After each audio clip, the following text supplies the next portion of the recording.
Je suis vraiment convaincu que le management a un rôle clé dans les organisations, dans les entreprises, et je sens une vraie transformation positive.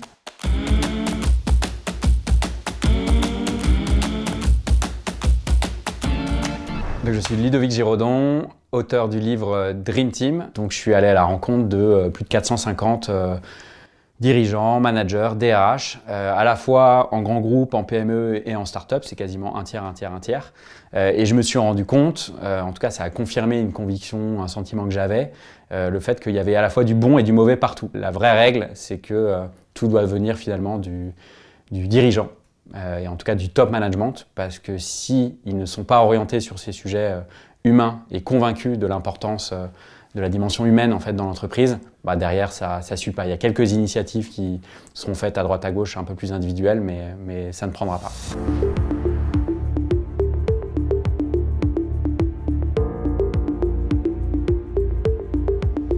Quand on rentre dans le bureau de son manager, après un point avec lui, on doit en ressortir avec plus d'énergie qu'avant d'y rentrer. Alors bien souvent, quand j'interroge des collaborateurs, en fait, ils en ressortent avec la tête un peu plus baissée, avec les ailes un peu plus rétractées, parce que en fait, leur manager les a pas suffisamment écoutés, a pas fait suffisamment preuve d'empathie, etc. Donc voilà, pour moi, c'est un transmetteur d'énergie avant tout. Et ensuite, ça doit être quelqu'un, pour moi, deuxième point qui est très important, c'est qu'il doit réussir à connecter les collaborateurs à leurs talents. Arrêtons de perdre du temps, à dépenser de l'énergie et du temps, à essayer de corriger des trucs qu'on aura du mal finalement à corriger parce que fondamentalement, on n'est pas fait pour ça et c'est pas grave, on peut pas être bon partout. En revanche, il y a forcément des sujets sur lesquels on est très bon, voire excellent. Et donc, l'objectif d'un manager, c'est vraiment aussi d'aider son collaborateur à exploiter au maximum son potentiel, creuser ses points forts et mettre de côté un peu ses points faibles.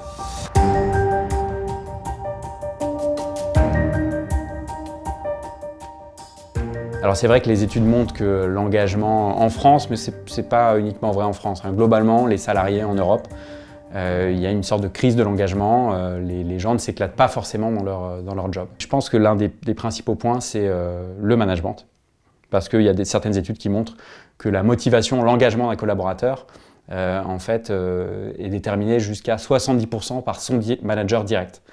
Donc c'est dire l'importance en fait, qu'il a sur ce sujet d'engagement. Et en fait, je pense que tout simplement déjà, il y a un premier sujet, c'est que les managers ne sont pas suffisamment préparés à ce métier de manager. Souvent, le manager, celui qui évolue dans une entreprise de manière assez classique, c'est le meilleur technicien. Sauf que, par exemple, si je prends l'exemple d'un commercial, le meilleur commercial ne fera pas forcément le meilleur directeur commercial, parce que les compétences demandées ne sont pas du tout les mêmes. Et là, c'est la double peine pour la boîte au final, parce qu'on a d'un côté la boîte qui perd son meilleur commercial, et de l'autre, la boîte qui se récupère en fait un directeur commercial pas très bon. Donc au final, on a une équipe totalement désengagée. Donc là, voilà, c'est une illustration que, on fait évoluer les mauvaises personnes à ce poste-là, et tout le monde n'est pas fait pour être manager, et c'est pas grave.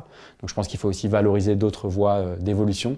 Il ne faut pas voir le management comme un graal absolu, et ensuite les accompagner dans le temps, parce que manager, ça ne s'apprend pas que dans les bouquins, ça se vit. On apprend aussi souvent en faisant des erreurs, et on a besoin d'accompagnement. On ne naît pas manager, on le devient, et ça c'est vraiment important. Et donc il faut accompagner les managers, là où souvent dans les entreprises, ils sont sous-accompagnés.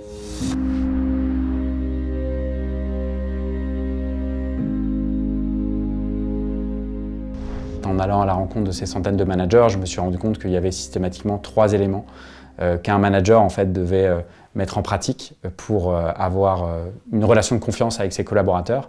C'est l'empathie, donc la capacité à se mettre à la place de son collaborateur. Et ça, souvent, on a tendance à l'oublier. Le manager des années 90-2000, il pense que son équipe est à son service, alors qu'en fait, c'est l'inverse. Le manager, pour moi, aujourd'hui, il doit avoir compris qu'il est au service de son équipe. Le deuxième point, c'est la transparence. Donc, ce qui va créer de la défiance, c'est quand on a l'impression qu'on nous cache des choses. Donc, c'est être le plus transparent possible. Ça ne veut pas forcément tout dire à son collaborateur, mais ça veut dire en tout cas qu'il faut aller au-devant des questions que peuvent se poser les collaborateurs. Souvent, il y a un gros décalage entre ce qui se passe dans la tête du collaborateur et ce qu'il exprime à son manager. Donc, aller chercher ses collaborateurs, encore une fois, en tête-à-tête, en collectif, leur demander s'ils ont des questions, s'il y a des choses qui les tracassent, des choses qui ne leur paraissent pas forcément claires. Voilà, ça, c'est des choses qui doivent être dans le réflexe du quotidien du manager pour être le plus transparent possible et générer cette confiance. Et le troisième point, c'est la cohérence. Donc c'est ce que j'appellerais la girouette, le manager, le fameux qui dit blanc le lundi et noir le mardi, mais en fait sans aucune explication rationnelle, et en tout cas qui n'est pas transmise aux collaborateurs. Et ça c'est extrêmement important parce que ça ne veut pas dire qu'on n'a pas le droit de changer d'avis, c'est bien de changer d'avis, mais encore faut-il expliquer pourquoi est-ce qu'on a changé d'avis.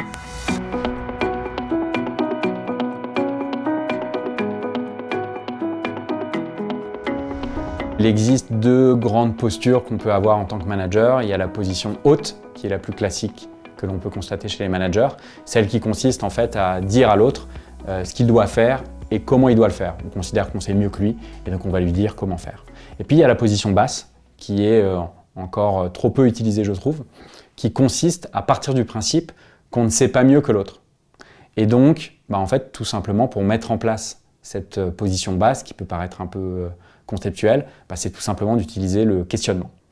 Donc en fait, c'est d'avoir le réflexe, plutôt que d'imposer sa pensée et de tout de suite dire ce qu'on pense, ça va être de questionner son collaborateur. Quel est ton besoin et comment je peux t'aider? Pour moi, c'est vraiment des sortes de basiques du manager qui doivent les utiliser un peu comme un couteau suisse, voilà, tous les jours ou toutes les semaines, très régulièrement en tout cas, pour faire émerger des choses et mettre en application cette posture basse. Et en fait, on voit vraiment des vrais changements entre des collaborateurs qui passent petit à petit de la position haute à basse, l'impact en fait direct sur les collaborateurs, où il y a énormément de choses très riches qui émergent de la part des collaborateurs. Et en mixant finalement un peu les deux points de vue, ceux du collaborateur d'abord, qui vont venir enrichir la pensée du manager, au final, voilà, c'est l'intelligence collective, 1 + 1 = 3, on va prendre des décisions plus éclairées que si chacun avait réfléchi un peu de son côté.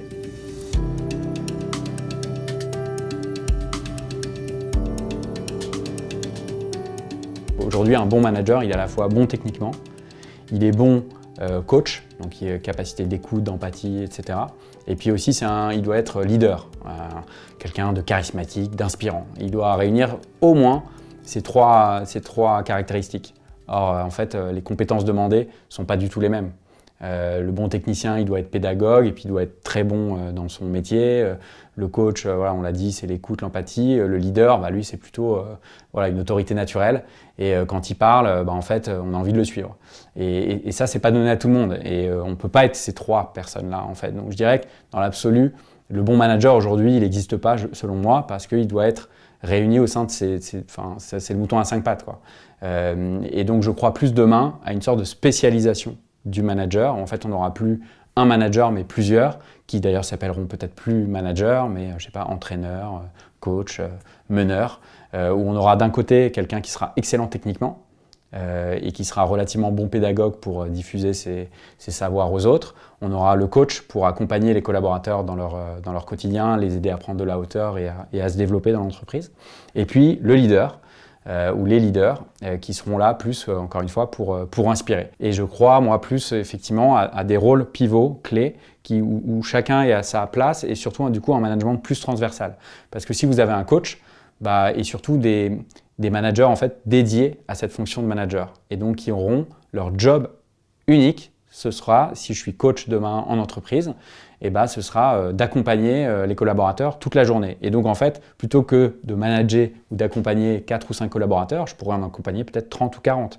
Donc en fait, ça va permettre, je pense, de casser les silos qu'on peut avoir dans les entreprises où chaque service est un peu dans son coin, parce que en tant que coach, si j'accompagne 30 collaborateurs, ils sont forcément dans des équipes différentes et donc je les aiderai à prendre de la hauteur et à regarder aussi ce qui se passe un peu autour, à faire des mises en relation, etc. Donc moi je crois plus effectivement à ça je crois pas du tout à la fin des managers, mais à la transformation de leur rôle pour s'orienter plutôt vers ça pour demain. Je suis vraiment convaincu que le management a un rôle clé dans les organisations, dans les entreprises et je sens une vraie transformation positive.